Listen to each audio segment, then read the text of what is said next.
वंदे अरहम, वंदे गुरुवरम, वंदे सच्चम। आज हम करेंगे 24वीं की 14वीं ढाल, अनंत जिन स्तवन। तो अनंत प्रभु का नाम अनंत रखने के पीछे क्या इतिहास है वो हम जाने। अब तक हमने 13 ढाल सीख ली हैं और 13 ढाल में जैसे हमने जाना था कि प्रत्येक तीर्थंकर के नामकरण के पीछे इतिहास होता है, तो वैसे ही 14वें तीर्थंकर अनंत प्रभु का नाम भी अनंत रखने के पीछे इतिहास था। तो जब तीर्थंकर गर्भ में आते हैं तो उस समय पे कुछ विशेष घटनाएं होती हैं। वैसे ही अनंत प्रभु की माता सुयशा ने स्वप्न में एक विशाल रत्न जड़ित माला देखी थी। तो रत्नों से जड़ी हुई, उसमें रत्न लगे हुए थे, वैसी माला देखी थी। और ऐसा हुआ कि उस समय पे जब शत्रु सेना ने आक्रमण किया तो सिंहसेन, पिता सिंहसेन की सेना इतनी बलवान नहीं थी, लेकिन फिर भी ऐसा बल जाग गया था सेना के अंदर कि उस महान सेना को भी उन्होंने हरा दिया। और राजा भी खुद को अनंत बली फील कर रहे थे। उनको लग रहा था कि मुझ में अनंत बल आ गया है। तो इसलिए उन्होंने जो विजय प्राप्त की वह स्थायी विजय हो गई थी। तो जो भी शत्रु था वह परास्त हो गया और राजा अनंत बलि फील कर रहे थे। इसलिए उन्होंने सब परिजनों से कहा कि मुझे उस समय पे अनंत बलि होने की फील आ रही थी और जो माला देखी गई थी वह भी रत्नों से जड़ी हुई थी और अनंत ऐसे सुंदर रत्नों की माला थी। तो इसीलिए ये जो अति विशाल माला देखी गई थी, तो विशाल का अर्थ भी होता है कि बहुत बड़ा, जिसे हम एक तरह से अनंत कह सकते हैं। तो इसीलिए उनका नाम रखा गया अनंत प्रभु। अनंत प्रभु 14वें तीर्थंकर, इनका चिन्ह है शेन, बाज कहते हैं, जिसे वल्चर भी कहते हैं, जो पंख फैला के ऊपर उड़ता है। तो ऐसा इनका चिन्ह है शेन, बाज या फिर वल्चर। इनकी जन्म तिथि वैशाख कृष्णा 13, जन्म स्थान अयोध्या, वंश इक्ष्वाकु, गोत्र काश्यप, शरीर वर्ण स्वर्ण, शरीर की ऊंचाई 50 धनुष, कुल आयुष्य 30 लाख पूर्व, माता का नाम सुयशा, पिता का नाम सिंहसेन। दीक्षा तिथि वैशाख कृष्णा चतुर्दशी, केवल ज्ञान तिथि भी वैशाख कृष्णा चतुर्दशी, निर्वाण तिथि चैत्र शुक्ला 5 पंचमी, निर्वाण स्थल सम्मेद शिखर, यक्ष पाताल यक्षिणी अंकुशा। जैसे मैंने बताया था कि तीर्थंकर जब च्यवन करते हैं तो वे देवलोक से या नरक से मनुष्य लोक में आते हैं। तो अनंत प्रभु जो है वह महर्धिक विमान से च्यवन कर माता सुयशा के गर्भ में आए थे। तो शब्दों का उच्चारण और अर्थ देख लेते हैं। पायो पद, जिन राज नो सुध, ध्यान निर्मल, ध्याय भला जी काई। पायो पद, जिन राज नौ सुध, ध्यान निर्मल, ध्याय भला जी काई।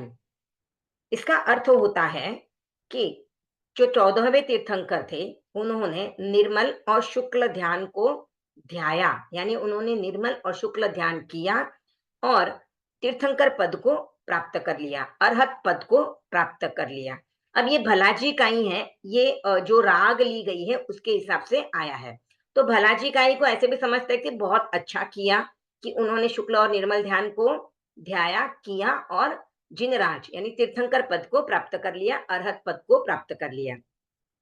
तो शुद्ध यानी शुद्ध है, शुद्ध, शुद्ध यानी शुद्ध, शुक्ल ध्यान, शुद्ध ध्यान और निर्मल ध्यान को ध्यान करके अनंत प्रभु ने जिनराज यानी तीर्थंकर पद, अरहत पद को प्राप्त कर लिया था।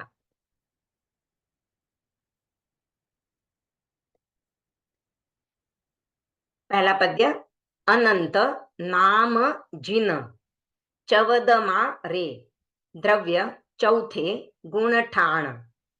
अनंत नाम जिन चवदमा रे, द्रव्य चौथे गुण ठाण। भावे जिन हुवई ते रमे रे, इतलई द्रव्य जिन जान। भावे जिन हुवई ते रमे रे, इतलई द्रव्य जिन जान। इसका अर्थ है कि 14वें तीर्थंकर यानी अनंत नाम जो है, ये नाम तीर्थंकर जो हैं वे 14वें तीर्थंकर हुए। अनंत नाम के तीर्थंकर जो है वे 14वें तीर्थंकर हुए। और जब तक वे चौथे गुण स्थान में थे तब तक वे द्रव्य तीर्थंकर कहलाए। यानी उनका जन्म हुआ, वे तीर्थंकर होने वाले थे लेकिन तीर्थंकर नहीं होते हैं, तब तक वे द्रव्य तीर्थंकर कहलाते हैं।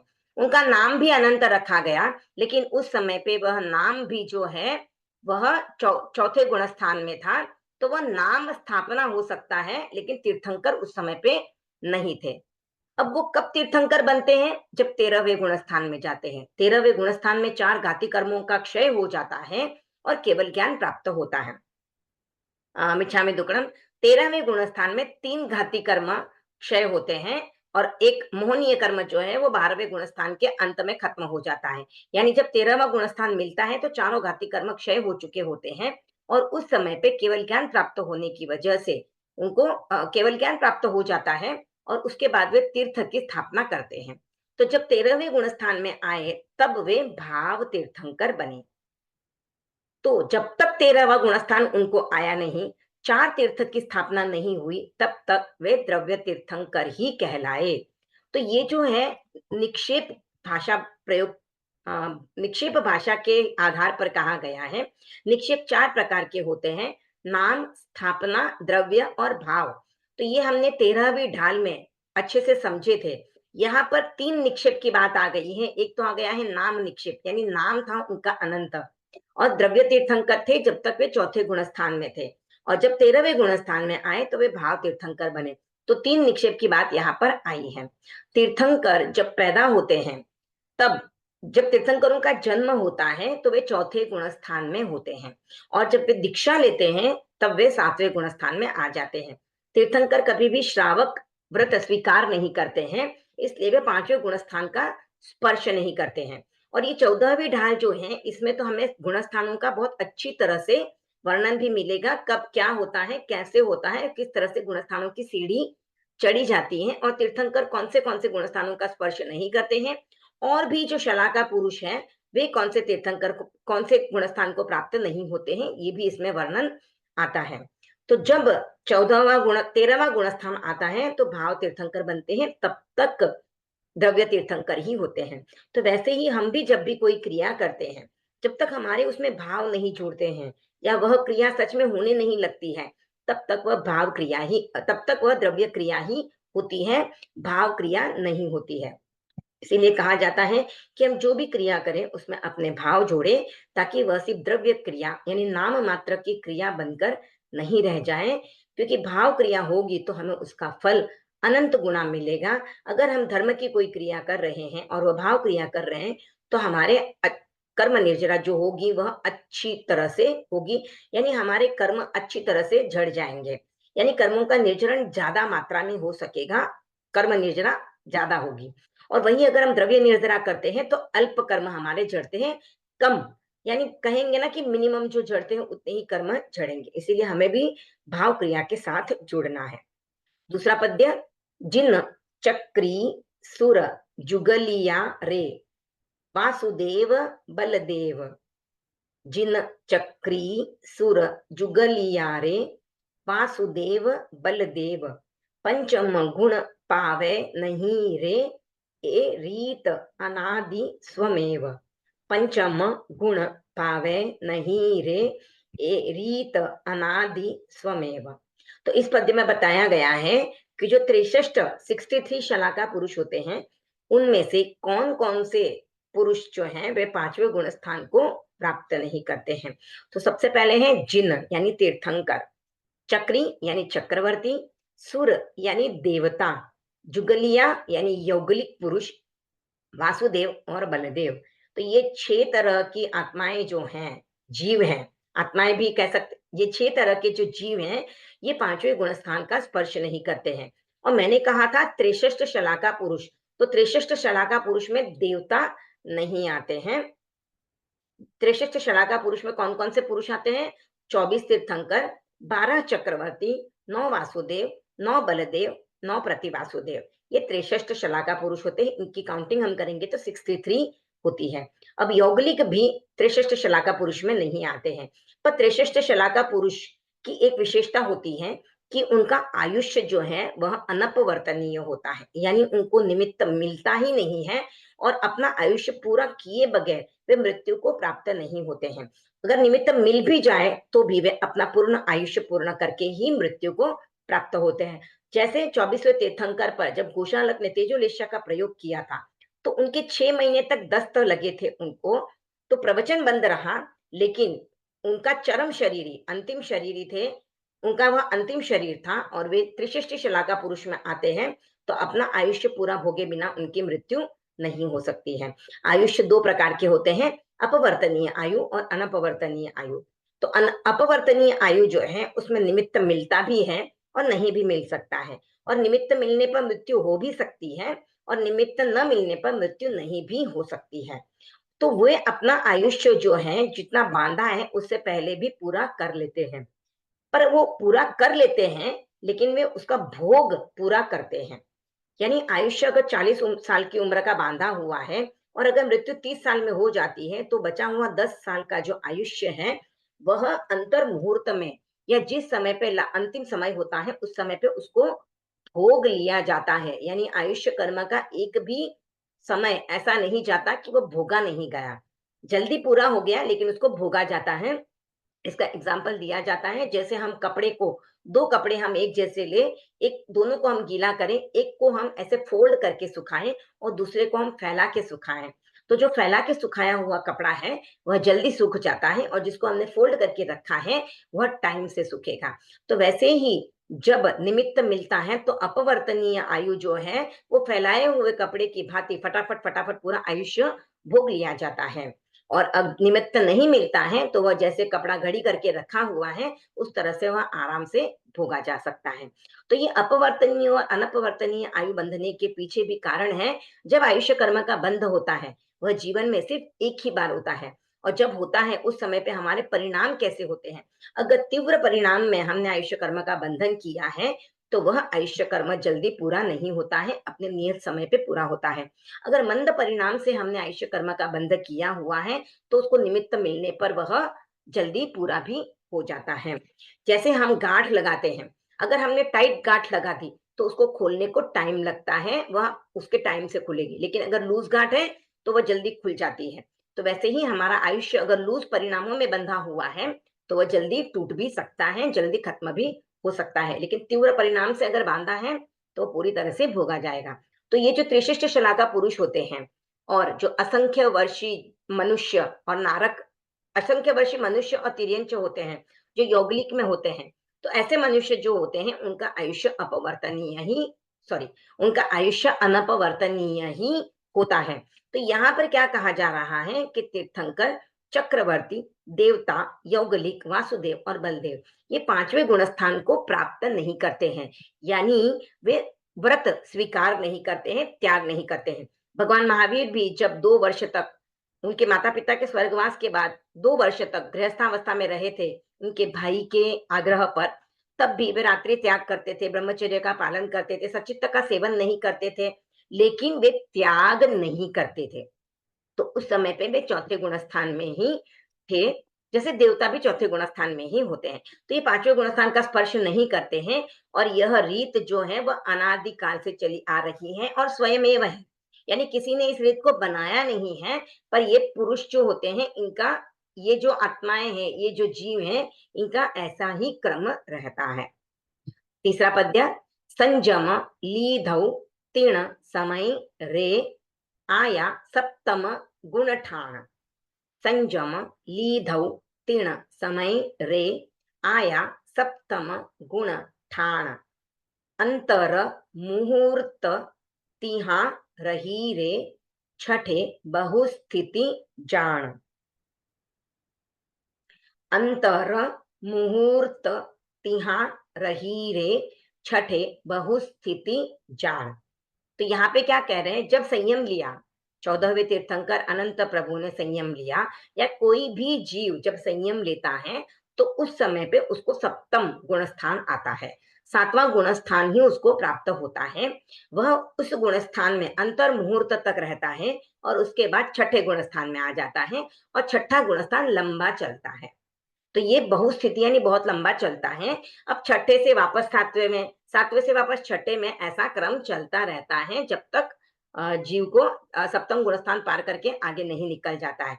तो छठे सातवें में चलता रहता है क्रम, पर ये जो सप्तम गुणस्थान में जीव रहता है वह सिर्फ अंतर मुहूर्त तक रह सकता है। अंतर मुहूर्त जैसे मैंने बताया था, 2 समय से लेकर 48 मिनट में एक समय कम तक का जो पार्ट है उसे अंतर मुहूर्त कहा जाता है। यानी मुहूर्त का पहला समय छोड़ दो और अंतिम समय छोड़ दो तो बीच का जो पार्ट है उसे अंतर मुहूर्त कहा जा सकता है। और सप्तम गुणस्थान यानी सातवां गुणस्थान जो है उसमें जो जीव है वह अंतर मुहूर्त तक ही रह सकता है। सातवां गुणस्थान है अप्रमत्त संयत गुणस्थान और छठा गुणस्थान है प्रमत्त संयत गुणस्थान। अप्रमत्त यानी अप्रमादी जीव जो होता है, जागरूक रहता है अपनी धार्मिक क्रिया करते समय, अपनी संयम की क्रिया करते समय, तो उस समय पे वह सप्तम गुण स्थान में आता है। और जैसे ही वह प्रमाद में आ जाता है तब छठे गुण स्थान में आ जाता है। प्रमाद यानी आलस, या फिर कहें कि अजागरूक अवस्था रहती है जहां पर जीव इतना जागरूक नहीं रहता है। तो ये जब उन्होंने दीक्षा ली, संयम लिया, उस समय पे उनको भी सातवां गुण स्थान आया। फिर वहां पे अंतर मुहूर्त रहे और छठे गुण स्थान को आप प्राप्त हो गए। उसके बाद छठा सातवां गुण स्थान, ये क्रम चलता रहता है। चौथा पद्य, आठ माथी दोय श्रेणी छेरे उपशम क्षपक पिछाण। आठ माथी दोय श्रेणी छेरे उपशम क्षपक पिछाण। उपशम जाय 11 मेरे मोह दबावतो जान। उपशम जाय 11 मेरे मोह दबावतो जान। अब 7 गुणस्थान हो गया, दीक्षा ली तब 7वां गुणस्थान प्राप्त हो गया और उसमें अंतर मुहूर्त रहने के बाद जीव छठे गुणस्थान में आ गया। अब जब 7वां गुणस्थान क्रॉस हो जाता है तो 8वां गुणस्थान प्राप्त होता है। 8वां गुणस्थान जब प्राप्त होता है तो वहां से 2 श्रेणी निकलती है, 2 रास्ते निकलते हैं ऐसे कह सकते हैं, या 2 सीढ़ियां निकलती हैं ऐसे कह सकते हैं। तो पहली सीढ़ी या पहला रास्ता है उपशम और दूसरा है क्षपक, यानी उपशम श्रेणी या क्षपक श्रेणी यहाँ से निकलती है। और जो जीव उपशम श्रेणी लेता है वह 11वें गुण स्थान तक जाता है, क्योंकि वह मोह को दबाता दबाता जाता है। अब वो मोह को दबाता दबाता जाता है, इसका अर्थ ये होता है कि उसने मोह को दबाया है, मतलब राख के नीचे अग्नि दबी हुई है। और जैसे ही अंतर मुहूर्त टाइम हो जाएगा, 11वें गुण स्थान का काल भी अंतर मुहूर्त है, तो थोड़े ही समय का बाद वह अग्नि वापस भभक सकती है या वापस प्रज्वलित हो सकती है। तो वैसे ही जो जीव उपशम श्रेणी लेता है वह 8वें से 9वें गुण स्थान में जाता है, 10वें गुण स्थान में, फिर 11वें में जाता है और अंतर मुहूर्त में उसका मोह वापस ऊपर आ जाता है और वह जीव वहां से नीचे गिरता है। नीचे गिरता है मतलब क्या होता है, वह पहले गुण स्थान तक भी जा सकता है। अगर वह 11वें गुण स्थान में जीव की मृत्यु हो जाए तो फिर उसको वैमानिक देवलोक का आयुष्य बंधन होता है। लेकिन अगर मृत्यु नहीं होती है तो उपशम जो 11वां गुण स्थान है, उपशांत मोह गुण स्थान, इसको बंद गली के समान कहा जाता है। यानी जो जीव उपशम श्रेणी लेके 11वें गुण स्थान में जाता है तो उसके लिए आगे डेड एंड आ जाता है, वह वहां से आगे नहीं बढ़ सकता, उसको वहां से रिटर्न आना ही पड़ता है। अब रिटर्न आके वो ऐसा भी हो सकता है कि वापस छठे गुण स्थान में आ जाए, फिर वहां से वापस शपक श्रेणी ले ले, आगे बढ़ते बढ़ते 8वें गुण स्थान में आए और क्षपक श्रेणी लेके उसी भव में मोक्ष भी जा सकता है। लेकिन उसको 11वें गुण स्थान से एक बार तो रिटर्न आना पड़ेगा। अब वो रिटर्न आने आता है उस समय पे उसका मोह कर्म कितना प्रबल है उस हिसाब से उसकी क्रिया होती है। तो वह पहले गुण स्थान में भी जा सकता है, फिर वहां अनंत काल तक रह सकता है, या बीच में कहीं पे अटक जाए और वहां पे वापस साधना करके वापस वह आगे भी बढ़ सकता है। 5वां पद्य है, श्रेणी उपशम जिन ना लहे रे। श्रेणी उपशम जिन ना लहे रे, खपक श्रेणी धर खंत।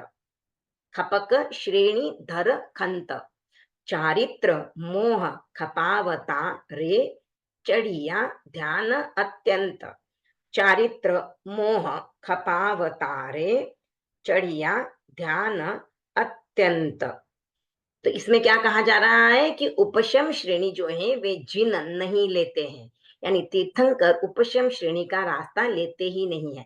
तो वे कौन सा रास्ता लेते हैं?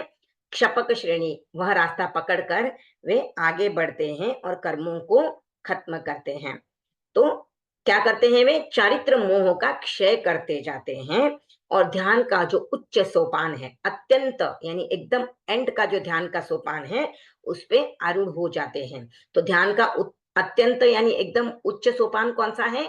शुक्ल ध्यान में वे एकदम उसका तीसरा और चौथा, वहां तक वे पहुंच जाते हैं। तो चौथा ध्यान, शुक्ल ध्यान के 4 प्रकार हैं, जिसमें पहला जो प्रकार है उसमें क्या होता है कि किसी मतलब अर्थ से शब्द के एक शब्द लेते हैं, उसका अर्थ, उसका शब्द, ऐसे इस तरह से ध्यान करते हैं।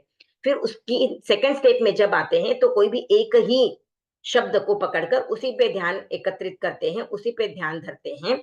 तीसरी श्रेणी पर जब आते हैं शुक्ल ध्यान की, तो वहां पर क्या होता है, जो सूक्ष्म क्रिया है सिर्फ चालू रहती है, यानी श्वास की क्रिया चालू रहती है और मन वचन काय जो है वैसे प्रवृत्ति रूप में रहते हैं, उनकी उनकी क्रिया नहीं होती है, यानी मन वचन काय की प्रवृत्ति नहीं होती और श्वासोच्छवास जैसी सूक्ष्म क्रिया चालू रहती है। और जो चौथा शुक्ल ध्यान का प्रकार है, वहां पर जब पहुंचते हैं तो तीनों योगों का भी निरोध कर लेते हैं, श्वास को भी उस समय रोक लेते हैं और फिर 14वां गुण स्थान प्राप्त होके मोक्ष को प्राप्त कर लेते हैं। तो ये जो है शुक्ल ध्यान का एकदम अत्यंत उच्च सोपान जो है, उसे वह आरोहण कर लेते हैं, वहां पर आरूढ़ हो जाते हैं। छठा पद्य है, नव में आदि संजल चिहू रे अंत समय एक लोभ। नव में आदि संजल चिहू रे अंत समय एक लोभ। 10 में सूक्ष्म मात्र तेरे, 10 में सूक्ष्म मात्र तेरे सागार उपयोग शोभ, सागार उपयोग शोभ। तो हमने 8वें से 2 रास्ते निकलते हैं वो देखा, उपशम और क्षपक श्रेणी। उपशम श्रेणी से जाने वाला जीव 11वें गुण स्थान तक जाता है। तीर्थंकर जो है वह उपशम श्रेणी नहीं लेते हैं, क्षपक श्रेणी लेते हैं। तो अब बीच का जो रास्ता है वो हम समझ रहे हैं कि 8वां गुण स्थान लिया, अब 9वें गुण स्थान में जब जीव जाएगा तो वह क्या करेगा? तो 9वां गुण स्थान जब प्रारंभ होता है तो वहां पर अनंतानुबंधी आदि चारों ही कषाय होते हैं। अनंतानुबंधी, अप्रत्याख्यान, प्रत्याख्यान और संज्वलन, ये कषाय के 4 भेद हैं। इसके वापस और 16 भेद होते हैं, पर जब 9वां गुणस्थान प्रारंभ होता है तो चारों ही कषाय वहां पर विद्यमान होते हैं। लेकिन जब 9वां गुणस्थान अंत होने आता है, उस समय पे सिर्फ एक लोभ बचता है, और वो भी कौन सा लोभ? तो संज्वलन लोभ बचता है। तो लोभ जो है वह 4 प्रकार का होता है, संज्वलन क्रोध, संज्वलन मान, संज्वलन माया और संज्वलन लोभ। तो उसमें से भी सिर्फ संज्वलन लोभ बाकी रहता है, यानी चारित्र मोहनीय में, जो चारित्र मोहनीय की ऐसे 28 प्रकृतियां होती हैं, तो उसमें 16 कषाय की प्रकृतियां होती हैं और 9 कषाय होते हैं। तो 16 कषाय में से 15 कषाय यहाँ पर नहीं रहते, सिर्फ एक 16वां कषाय बाकी रहता है, संज्वलन लोभ। तो 16 कषाय कौन से हैं वो समझे। जैसे मैंने कहा था, कषाय जो है उसके 4 भेद है, अनंतानुबंधी, अप्रत्याख्यान, प्रत्याख्यान और संज्वलन। अब इनके वापस 4-4 भेद होके 16 भेद होते हैं। तो अनंतानुबंधी क्रोध मान माया लोभ, अप्रत्याख्यान क्रोध मान माया लोभ, प्रत्याख्यान क्रोध मान माया लोभ, संज्वलन क्रोध मान माया लोभ। तो 15 प्रकृतियां यहाँ पर खत्म हो जाती हैं या उपशम कर ली जाती है। अगर उपशम श्रेणी वाला जीव है तो वह उनको दबा देगा, और अगर क्षपक श्रेणी वाला जीव है तो वो उसको क्षय कर देगा। तो यहाँ पर 15 प्रकृतियां क्षय हो जाती हैं या उपशम हो जाती हैं, और एक सिर्फ संज्वलन लोभ बाकी रह जाता है। अब जब 9वां गुणस्थान का अंतिम समय है, संज्वलन लोभ है, तो 10वें गुणस्थान में जीव प्रवेश कर लेता है। तो 10वें गुणस्थान में जो है वह लोभ जो है अत्यंत सूक्ष्म मात्रा में रहता है, और वहां पर जीव का जो ज्ञानात्मक चेतना है वह प्रकट हो जाती है, यानी साकार जो उपयोग है, यानी 5 ज्ञान जो है उसमें से, तो ज्ञानात्मक चेतना वहां पर होती है। तो 10वें में सिर्फ संज्वलन लोभ रहता है और जीव की ज्ञानात्मक साकार उपयोग शोभ, यानी साकार उपयोग ज्ञानात्मक चेतना जीव की वहां पर रहती है। 7वां पद्य, एकादशम उल्लंघनैरे, 12 में मोह खपाए। एकादशम उल्लंघनैरे, 12 में मोह खपाय। त्रिकर्म इक सम तोड़ता रे, 13 केवल पाय। त्रिकर्म इक सम तोड़ता रे, 13 केवल पाय। तो छठे पद्य में हमने जैसे जाना कि 10वें गुण स्थान में जीव आया और वहां पर सिर्फ साकार उपयोग जो है, ज्ञानात्मक चेतना यहाँ पर रह गई है। अब यहाँ पे क्या होगा, 10वें गुण स्थान में आने के बाद अगर उपशम श्रेणी वाला जीव है तो वह 11वें गुण स्थान में जाएगा, वहां बंद गली है, वहां से वह वापस रिटर्न आएगा। लेकिन जो जीव क्षपक श्रेणी लेते हैं वह 11वें गुण स्थान में जाते ही नहीं है, उल्लंघते हैं, यानी उसको उल्लांघ के, उसको क्रॉस करके सीधा 12वें गुण स्थान में जाते हैं। तो एकादशम 11वां गुण स्थान जो है उसमें क्षपक श्रेणी वाले जीव नहीं जाते हैं, 12वें गुण स्थान में जाते हैं। और जैसे ही 12वां गुण स्थान का पहला समय आता है उस समय पे मोहनीय कर्म क्षय हो जाता है। अब मोहनीय कर्म क्षय हो गया तो अब वह जीव यहाँ से वापस रिटर्न नहीं हो सकता है। अब उसके लिए सिर्फ मोक्ष का रास्ता ही खुला है, संसार का रास्ता उसके लिए बंद हो गया। और 12वें गुण स्थान के अंतिम समय में 3 कर्म, यानी मोहनीय कर्म खत्म हो गया, अब बाकी के 3 घाती कर्म, ज्ञानावरणीय, दर्शनावरणीय और अंतराय, इन 3 कर्मों को एक साथ जीव तोड़ता है और 13वां गुण स्थान प्राप्त कर लेता है और उसको केवल ज्ञान प्राप्त हो जाता है। तो जैसे ही 13वां गुण स्थान का पहला समय आता है तो केवल ज्ञान प्राप्त हो जाता है और जीव को संपूर्ण रूपी, अरूपी, मूर्त, अमूर्त सभी पदार्थ दिखने लग जाते हैं। ऐसे लगता है जैसे हाथ में किसी ने आंवला रखा है और वह उसे देख रहे हैं, वैसे ही पूरा लोक उनके सामने दृष्टिगत हो जाता है। तो 8वां पद्य है, तीर्थ थाप जोग रुंध नई रे, चवदमा थी शिव पाय। तीर्थ थाप जोग रुंध नई रे, चवदमा थी शिव पाय। उगणीसई पूनम भाद्रवी रे, अनंत रट्या हर्षाय। उगणीसई पूनम भाद्रवी रे, अनंत रट्या हर्षाय। तो अब हमने देखा 13वां गुण स्थान आ गया, केवल ज्ञान को प्राप्त हो गया। अब जो तीर्थंकर बनने वाले हैं वे क्या करेंगे, तीर्थ की स्थापना करेंगे, इसीलिए कहा है तीर्थ थाप। और 14वें गुण स्थान के 14वां गुण स्थान शुरू होना और योगों को बंद करना, रुंधना यानी बंधना, बंद कर देना। तो योग बंद होते हैं। तो योग 3 है, मन, वचन और काया। तो सबसे पहले मनोयोग का निरोध किया जाता है, उसके बाद वचन योग का निरोध होता है और अंत में काय योग का निरोध होते ही श्वासोच्छ्वास जैसी क्रिया भी रुक जाती है और जीव सिद्ध बुद्ध मुक्त हो जाता है और उसी समय पे 14वां गुण स्थान पार हो जाता है। गुण स्थानों में जीव मुक्त नहीं हो सकता, गुण स्थान जैसे ही पार होता है और जीव मुक्त होता है। तो 14वां गुण स्थान जो है उसका काल एकदम ही कम है। 5 रस्वाक्षर का उच्चारण करते हैं, अ ई उ री री, ये 5 शब्दों का उच्चारण होता है, उतने समय में 14वां गुण स्थान पार होता है। बाकी के 4 बचे हुए अघाती कर्मों का क्षय होता है और जीव मोक्ष को प्राप्त हो जाता है। और जो जीव तीर्थंकर नहीं बनने वाले होते हैं वो तीर्थ की स्थापना नहीं करते हैं, पर तीनों योगों का निरोध वे भी करते हैं और श्वासोच्छ्वास जैसी क्रिया भी बंद हो जाती है। 14वें गुण स्थान को पार करके वे सिद्ध बुद्ध मुक्त हो जाते हैं। इस ढाल की रचना 19 पूनम भाद्रवी, विक्रम संवत 1900 भाद्रवी पूनम के दिन इसकी रचना हुई थी। और इस ढाल की रचना करके जयाचार्य जी कह रहे हैं कि मैं हर्षित होकर आपकी स्तवना कर रहा हूं। तो अनंत प्रभु की स्तवना करते समय वे अत्यंत हर्ष की अनुभूति कर रहे हैं। तो ये जो 6 ढाले हैं, 9, 10, 11, 12, 13, 14, 9 से लेकर 14 तक की ढाले जो हैं, इन 6 ढालों की रचना एक ही दिन पे हुई है, भाद्रवी पूनम के दिन हुई है, विक्रम संवत 1900 में। तो ये 14वीं ढाल हमने समझी। सागर उपयोग शोध तो क्या है बाबू जी? सागार का मतलब तो होता है जिसमें आगार होता है, तो आगार यानी हम हाँ छूट रखते हैं, तो यहाँ पर भी आगार है कि उनका उपयोग जो होता है, क्योंकि 10वें गुणस्थान में आ गए हैं, तो वह ज्ञानात्मक चेतना उसकी होती है, यानी उपयोग होता है, साकार उपयोग होता है, लेकिन उसमें अज्ञान तो बिल्कुल भी नहीं होता है। ज्ञानात्मक जो चेतना है वही उनकी बाकी रहती है वहां पर 10वें गुणस्थान के जीव में। अच्छा। शोभ का एक्चुअल एकदम से वर्ड तो नहीं पता है, मुझे पता चलेगा तो मैं बताऊंगी आप लोगों को। वो मुझे लगता है जी जी। राइमिंग के हिसाब से लिया हुआ है। सागर हाँ हाँ वो। शोभ, लोभ है ना, तो उसके साथ शोभ कर दिया।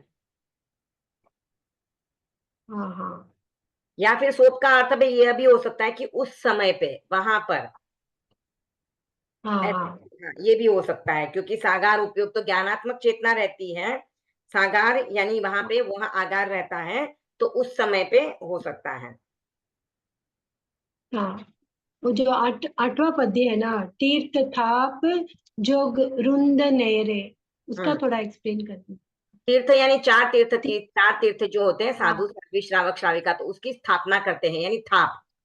और जोग यानी योग, हाँ। मन वचन काया, उनका रुंध, अच्छा। रुंध यानी उनको रोक देना, रुंधना बोलते हैं, रोकना, तो उनको रोक देते हैं और फिर 14वें गुणस्थान को क्रॉस करके उनको मोक्ष पद प्राप्त होता है, शिव पाय।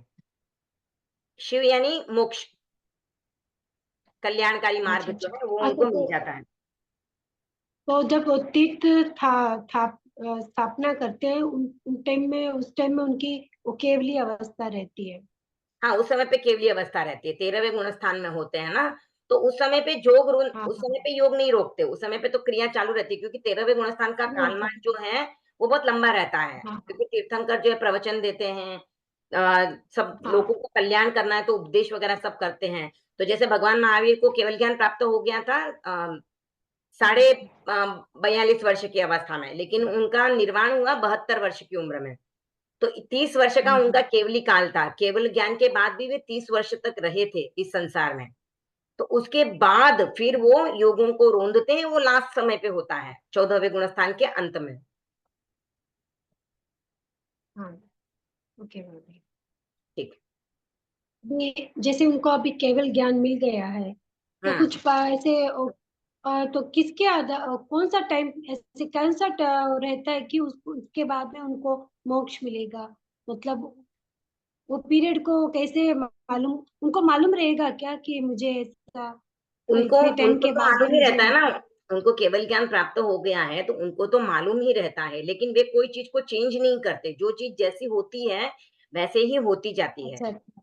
और प्रत्येक जीव जो है उसका हाँ आयुष्य बंधा हुआ रहता है, तो वो उसी हाँ अनुसार अपने आयुष्य को पूर्ण करेगा, लेकिन तीर्थंकर का आयुष्य जो है वह जितना बांधा है वो उतना ही पूरा करेंगे, उसमें एक समय भी कम नहीं होता है और एक समय भी नहीं बढ़ा सकते वो।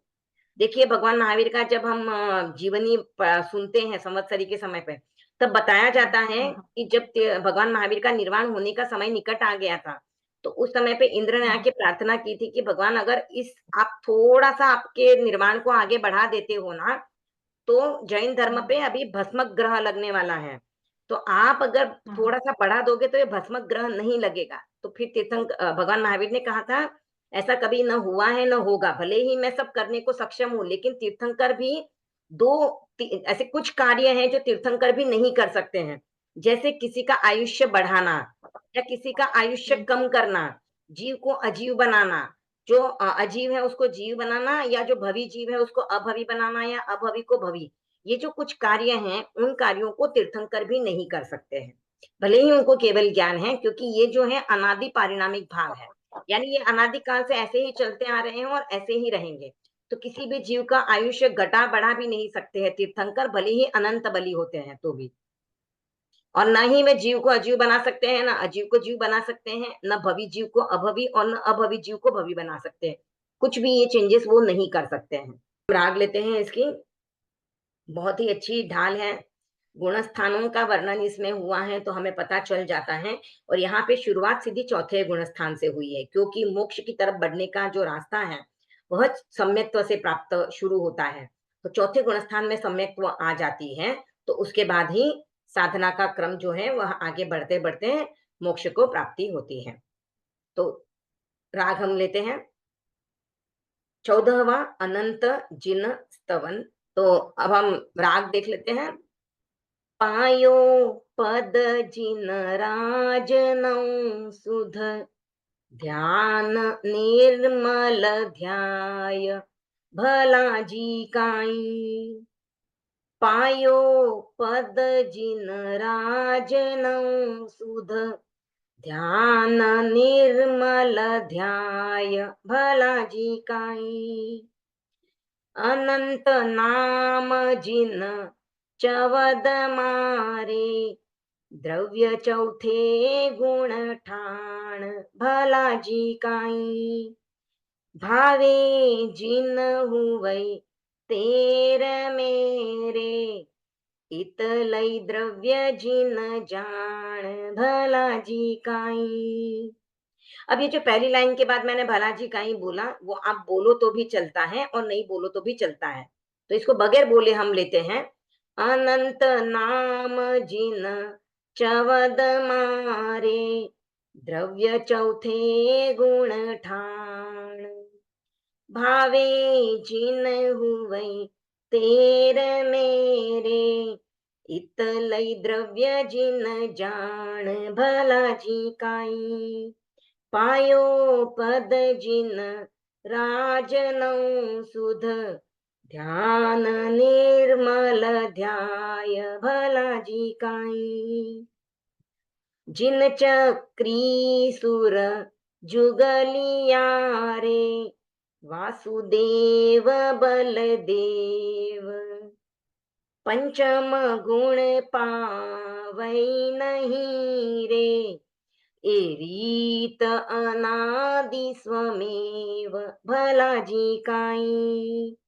पायो पद जिन राजनौ सुध ध्यान निर्मल ध्याय भला जी काई। संजम लीधौ तीण समय रे आया सप्तम गुण ठाण।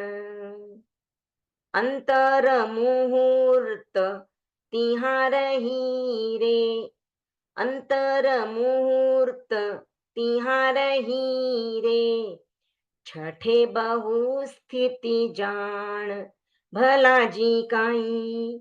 अंतर मुहूर्त को लेते समय देखिए अंतर र पूरा है, इसके लिए हम इसको जल्दी नहीं बोलेंगे। अंतर यहाँ पे हमको र पूरा बोलना है, र के साथ अ भी सुनाई देना चाहिए। उसके बाद मुहूर्त, तो मुहूर्त ऐसे लेना है क्योंकि हु की मात्रा दीर्घ है। तो अंतर मुहूर्त तिहारही रे अंतर मुहूर्त तिहारही रे छठे बहु स्थिति जान भला जी काई। अब ये बहुस्थिति में भी बोलते समय आपको देखना है हु ह्रस्व है और उसके बाद थी ये जोड़ाक्षर आता है, संयुक्ताक्षर है। तो कभी कभी ऐसे लगता है कि हु ह्रस्व दीर्घ लिया जा रहा है, पर दीर्घ नहीं होता है, उसको थोड़ा सा प्रेशर देके दबा दिया जाता है। तो छठे बहुस्थिति ऐसे भी बोल सकते हो, छठे बहुस्थिति जान, या फिर छठे बहुस्थिति जान भला जी काई।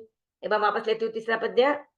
संजम लीधौ तीण समय रे आया सप्तम गुण ठाण। अंतर मुहूर्त तिहारही रे छठे बहु स्थिति जान भला जी काई। पायो पद जिन राजनौ सुध ध्यान निर्मल ध्याय भला जी काई। आठ माथी दोय श्रेणी छेरे उपशम क्षपक पिछाण। उपशम जाय 11 मेरे मोह दबाव तो जान भला जी काई। पायो पद जिन राजनौ सुध ध्यान निर्मल ध्याय भलाजी काई। श्रेणी उपशम जिन नाल है रे, श्रेणी उपशम जिन नाल है रे, खपक श्रेणी धर खंत, चारित्र मोह खपावतारे, चढ़िया ध्यान अत्यंत भलाजी काई। श्रेणी उपशम जिन नाल है रे, खपक श्रेणी धर खंत, चारित्र मोह खपावतारे, चढ़िया ध्यान अत्यंत भलाजी काई। पायो पद जिन राजनौ सुध, ध्यान निर्मल ध्याय भलाजी काई। नव में आदि संजल चिहूं रे, अंत समय इक लोभ, दस में सूक्ष्म मात्र तेरे, सागार उपयोग शोभ भलाजी काई। पायो पद जिन राजनौ सुध, ध्यान निर्मल ध्याय भलाजी काई। ध्यान निर्मल ध्याय भलाजी काई। एकादशम उल्लंघन रे, 12 में मोह खपाय, त्रिकर्म इक सम तोड़ता रे, 13 केवल पाय भलाजी काई। पायो पद जिन राजनौ सुध, ध्यान निर्मल ध्याय भलाजी काई। तीर्थ थाप जोग रुंध नहीं रे, 14 माथी शिव पाय, उगणी सई पूनम भाद्रवी रे, अनंत रट्या हर्षाय भलाजी काई।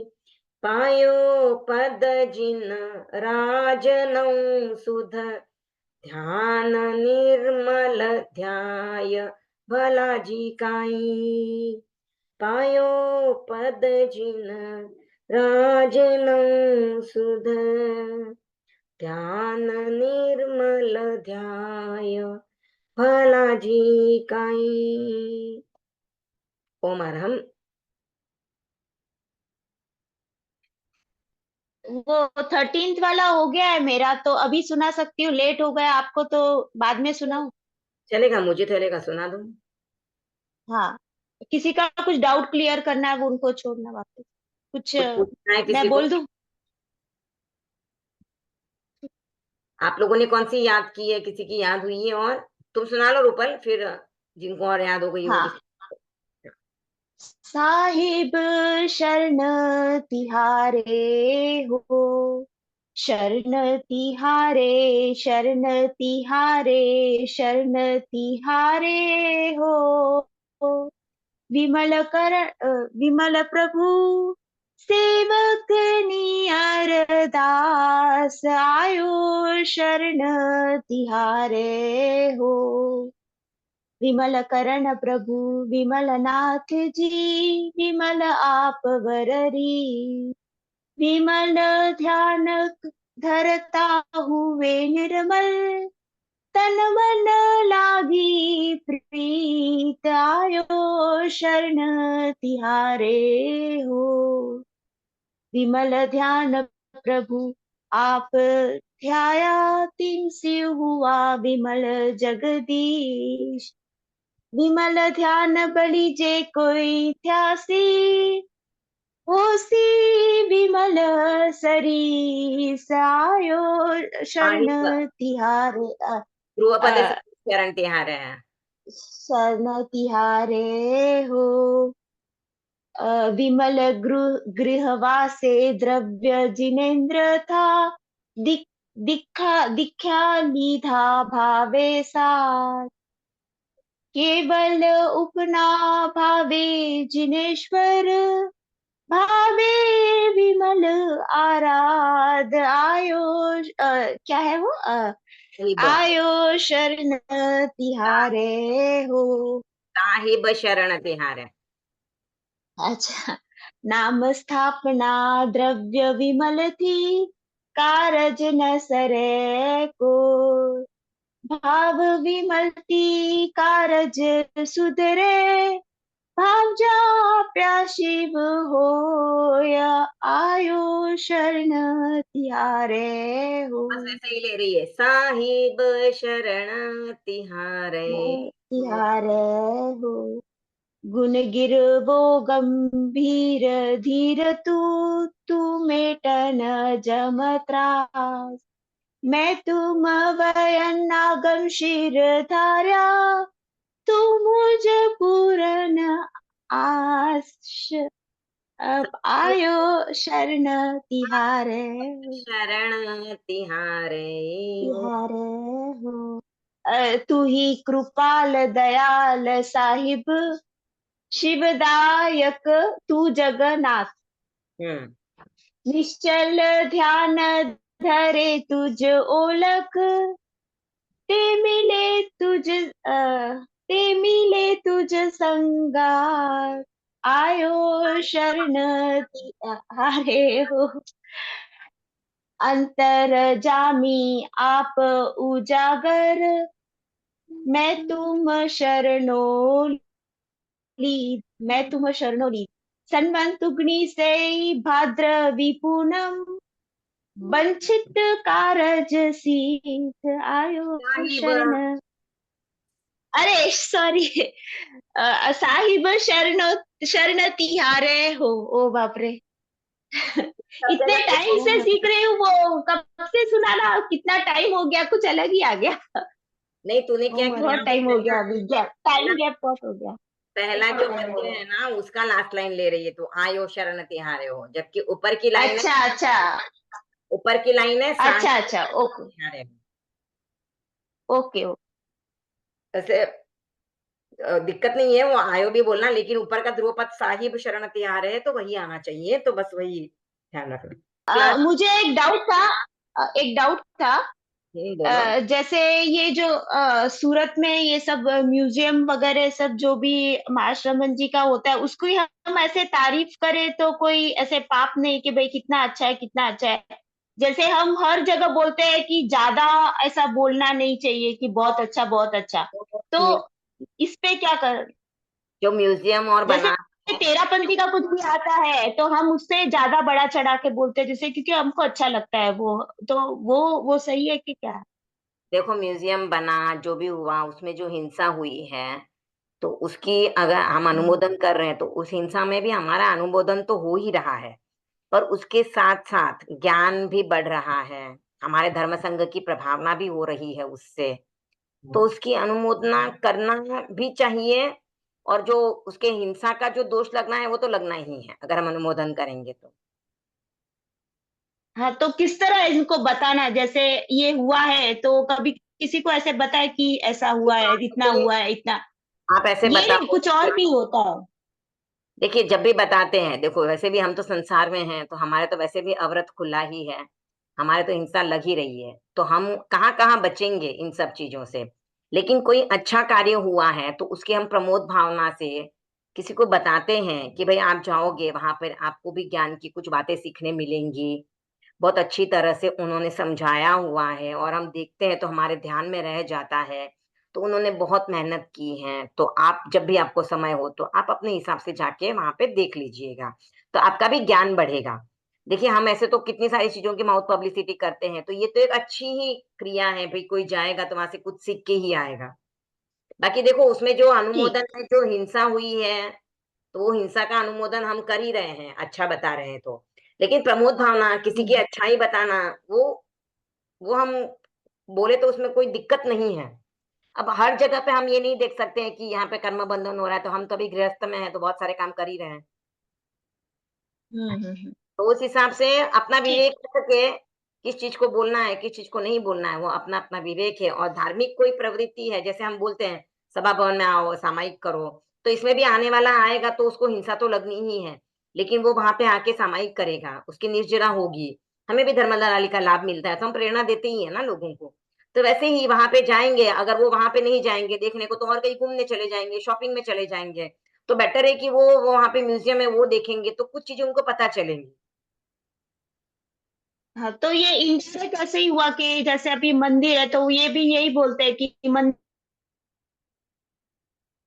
रहेगा तो तू मंदिर में जाके वही चीज हम रिलेट तो नहीं कर रहे ना, ऐसा कुछ तो कि ये अभी ये बोले अभी जैसे अभी आप। देखो, मंदिर में जो चीज जैसी है उसको वैसा बताने में कोई दोष नहीं है। अगर आप बता रहे हो कि वहां पे अच्छा बना हाँ है, वहां पे हिंसा तो हुई है, लेकिन आप जाओगे वहां पे तो आपको हाँ। भगवान महावीर के भाव देखने मिलेंगे, अच्छे से बनाया हुआ है उन्होंने, आपको हम्म, चीजें समझ में आएंगी, आप जो है वैसा बता रहे हो। अब मंदिर के लिए भी आप बताओ कि मंदिर में अच्छी वास्तुकला बनी है, बहुत अच्छे उन्होंने जो कारीगर है उन्होंने अच्छा काम किया है, वह देखने लायक है, आप ऐसा बोलते हो, वहां तक कोई दिक्कत नहीं है, क्योंकि वैसे भी हमारे हिंसा तो लगी रही है। लेकिन अगर आप बोलते हो कि वहां पे जाओ, हाँ। आप पूजा करो, तो ये आप जो बोलते हो वो गलत है। आपको पूजा करने का नहीं हम्म, बोलना है। लेकिन अभी देखो, आप शमद शिखर जी जाते हैं, हम कोई और मंदिर में भी जाए, अभी राणकपुर जी के मंदिर में हम जाते हैं, तो वहां पे वो खंभों का उनका है इतिहास की, इतने सारे खंभे बने हुए हैं, तो वो एक देखने की वस्तु है। देखना और पूजा करना ये अलग चीज है। अब वहां पे म्यूजियम में आप जाओ देखो, वहां तक ठीक है, लेकिन आप बोलोगे नहीं भगवान महावीर दिख हाँ। रहे हैं, तो वंदना कर लूं, उनकी पूजा कर लूं, तो ये अगर कोई करता है, भाव पूजा करना अलग बात है, उनके गुणों की स्मृति स्मृति करना, उनका स्तवन करना या लोग उसका उच्चारण कर लेना, वहां तक ठीक है कि हम आलम्बन लेके करते हैं। लेकिन पूजा करना, जब द्रव्य पूजा करना शुरू कर देते हैं ना, तो वो गलत हो जाता है। तो देखने के उद्देश्य ठीक। से जाओ वो गलत नहीं है, देखो, सीखोगे, समझोगे, वैसी बातें हैं, तो वहां तक ठीक है। पर वहां पे जाके अगर आप कुछ क्रियाकांड करना शुरू कर देते हो, जैसे अभी सीरियारी की भी बात आती है, सीरियारी पे हम हम्म, जाते हैं तो हम आचार्य भिक्षु के गुणों की स्मृति करते हैं, आचार्य भिक्षु को याद करते, कब का उनका रूप याद करते, जब वे संत थे, हमारे आचार्य थे उस समय का। अब वे पांचवें देवलोक में है तो हम उनका देव रूप याद नहीं करते हैं। लेकिन वहां पे जाके भी कोई लोग भोग लगना शुरू कर देते हैं, पूजा करना शुरू कर दें, पैसा चढ़ाना शुरू कर दें, नारियल चढ़ाना शुरू कर दें, तो वो गलत हो जाता है। लेकिन सीरियारी जाओ, वहां पे देख के आओ, आपको बहुत शांति का अनुभव होगा। आचार्य भिक्षु की स्मृति होती है, वहां पे जाते हो तो हमारे भाव शुद्ध बनते हैं, पवित्र बनते हैं। ऐसा अगर आप किसको मोटिवेट करते हो, तो वो क्या होगा, वो और किधर जाएगा नहीं और वहां पे जाएगा, तो उसके धर्म की भावना ही बढ़ेगी। लेकिन अगर वह आसपास कहीं घूमने चला गया, नाकोड़ा जी तीर्थ पे चला गया, जो मतलब लौकिक देव है, वहां पूजा करेगा, तो उससे तो बेटर है ना कि सीरियारी पे जाए। तो वहां पे भी जाए तो लोगों को हमको ये बोलना है, वहां पे जाओ, माला लेके आचार्य भिक्षु की माला फेरो, आप लोगों से का उच्चारण करो, या फिर भिक्षु स्वामी के गीत गाओ आप। तो जो भी धार्मिक गीतों का संगान है वो करो, लेकिन वहां पे जाके नारियल मत चढ़ाओ, पैसे मत चढ़ाओ, पूजा मत करो। इस तरह से हम प्रेरणा दें, उसमें कोई गलत बात नहीं है। ऐसे ठीक। भाभी ओ। अभी उनका भिक्षु स्वामी का अभी गया ना जो चरमोत्सव, तेरस है। चरमोत्सव हाँ, चर्मोत्सव तो जन्म दिवस ही है ना वो। नहीं है, उनका स्वर्गवास दिन है। ओ सॉरी सॉरी, अच्छा, हम्म। निर्वाण दिवस होगा क्या हाँ, निर्वाण, चर्मोत्सव? हाँ हाँ, स्वर्गवास दिवस, तो महाप्रयाण, महाप्रयाण बोल सकते हाँ हैं। निर्वाण तीर्थंकरों के लिए बोलते हैं, तो आचार्यों के लिए हम महाप्रयाण बोल सकते हैं। महाप्रयाण या फिर चर्मोत्सव बोलेंगे। चरमोत्सव तो मतलब आचार्य भिक्षु का है, इसके लिए चरमोत्सव, क्योंकि वो उसका उत्सव का नाम कर दिया है ना चरमोत्सव। बाकी और कोई आचार्य का रहेगा तो उसे चरमोत्सव नहीं कहते हैं, हम महाप्रयाण दिवस ही बोलते हैं उसको। जैसे आचार्य अच्छा कालूगणी अच्छा, का ले तो लो, तो उसे महाप्रयाण दिवस बोलेंगे। महाप्रयाण। हम्म। अच्छा, तो उस दिन अगर हम सिरियारी पर स्थान पर जाके हम माला फेरेंगे भिक्षु स्वामी की, तो क्या उस दिन पर्टिकुलरली उधर परमाणु रहेंगे क्या, या फिर हमेशा परमाणु रहते हैं उधर उनके ऐसे? देखो, माला फेरना तो आप घर पे बैठ के भी फेरोगे ना आचार्य भिक्षु की, तो भी चलता है, सीरियारी तक जाने की आपको जरूरत नहीं है। क्योंकि आचार्य भगवान महावीर ने क्या कहा था कि साधना आप गांव में भी कर सकते हो, शहर में भी कर सकते हो, जंगल में भी कर सकते हो, घर में भी कर सकते हो, तो कहीं पर भी करो, आपको वहीं पे जाके माला फेरनी है ऐसा कोई जरूरी नहीं है। और वहाँ के परमाणुओं में ही या वहाँ के जो पुद्गल है, वहाँ पर ही आपकी माला का आपको प्रभाव दिखेगा, ऐसा कुछ नहीं है। माला का प्रभाव आपका कब दिखेगा? जब आपके भाव उसके साथ जुड़ेंगे, आपके भाव शुद्ध होंगे। तो शुद्ध भाव आपके कहीं पर भी हो सकते हैं, सीढ़ियारी जाने से ही होंगे, घर में नहीं होंगे ऐसा नहीं कह सकते। तो शुद्ध भाव से अगर आप घर पे भी माला फेरते हो, तो सीढ़ियारी जाने तक की जो हिंसा का दोष लगा आपको, वो नहीं लगता था। लेकिन क्या होता है ना, हमें ऐसा लगता है ना, हम उस स्थान में जाएँगे, पवित्र स्थान है, वहाँ पे जाएँगे, उसके ऑरा में हम बैठेंगे, तो हमारी भावना शुद्ध होगी। हम वहाँ पे जाएँगे, तो हमारे भावों में और उच्चता आएँगी, तो हम वहाँ तक जाते हैं। तो हम तो वैसे भी खुले हैं, हम सब जगह जा ही रहे हैं, यात्रा कर ही रहे हैं। पर जितना हो सके आप वहाँ पर भी जाओ, कहीं पर भी जाओ, मेन आप देखो आपके भाव शुद्ध होने चाहिए। शुद्ध भाव से आप जो कोई भी धार्मिक क्रिया कर रहे हो, उसका फल जहाँ कहीं भी करोगे अच्छा ही मिलेगा। वहाँ पे जाके भी सिर्फ़ हम दिखावे के लिए कुछ करते हैं, कि भई सब लोग गए हैं इसके लिए मैं भी जा रही हूँ, मैं भी कर लूँ, मैं भी दिखा दूँ कि मैं जाके आई। तो फिर उसमें आपके भाव उतने शुद्ध नहीं रहते हैं। नहीं आ रही है। तो भावों की शुद्धता मेन है, जो कोई भी क्रिया करो, बस वो ध्यान रखो, जहाँ भी जाके करना हो करो। बस ये ध्यान रखो कि भई मैं जहाँ भी कर रही हूँ मेरे भाव शुद्ध रहें। अगर इस भाव से जो भी हम कार्य कर रहे हैं ना, जो भी मतलब धार्मिक कार्य। चलो ठीक है।